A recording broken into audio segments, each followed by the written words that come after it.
Toliau dar vis tęsiu savo senų memuarų iliustravimą piešiniuose. Dabar man metas papasakoti apie tai, koks kadaise buvo tas momentas, kada aš gavau 1998 m. birželio mėnesio žurnalo Genys numerį.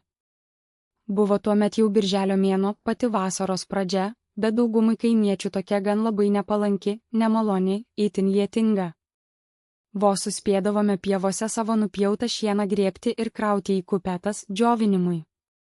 Man pačiam tada Salamiesčio mokykloje buvo jau visai pačios paskutinės mokslo metų dienos, bet to ten tuo metu dar vyko ir kažkokios statybos, o aš sėkmingai buvau perkeltas mokytis į 8 klasę.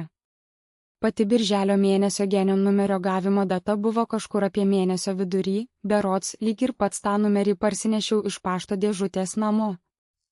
O dar tuo metu ir mano laisvalaikis namie buvo kupinas žaidimų kieme su žaislais, vis daugiau įsivaizduojant ir žaidžiant tariamas kupkinuko draugų kautynės su Šabonkos Rūsio velniais. Bet dabar šiame reikale atsirado ir pradėjo veikti ir visai naujas veikėjas - galiūnas karys Batuotas katinas. Visada tuo laiku žinojau, kad mano žaidimams papildyti reikia visai naujo veikėjo ir stipraus kario viename.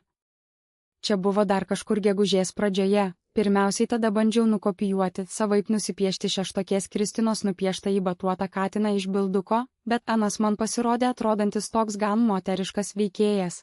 O man reikėjo tik vyriško veikėjo. Išeitis ir sprendimas man vėliau atkeliavo gan netikėtoje vietoje, kai lankiausi Kupiškyje ir 3 paršiukų kiosko langelyje pamačiau šokolado plytelę su ant popieriuko nupieštų Batuotų katinų, būtent tokiu, kokio man visada ir reikėjo. Tai buvo ne moteriškas veikėjas, o grinai vyriškas. Na, o namie, kai vyko šienapjūtės darbai, šalia to kiemo trikampyje pievelės plote aš irgi žaisdavau savo šienapjūtę, raudavau kuokštai žalią žolę, ją kraudavau į mašinėlę ir veždavau link savo plytų namelių. 1998 m. birželis.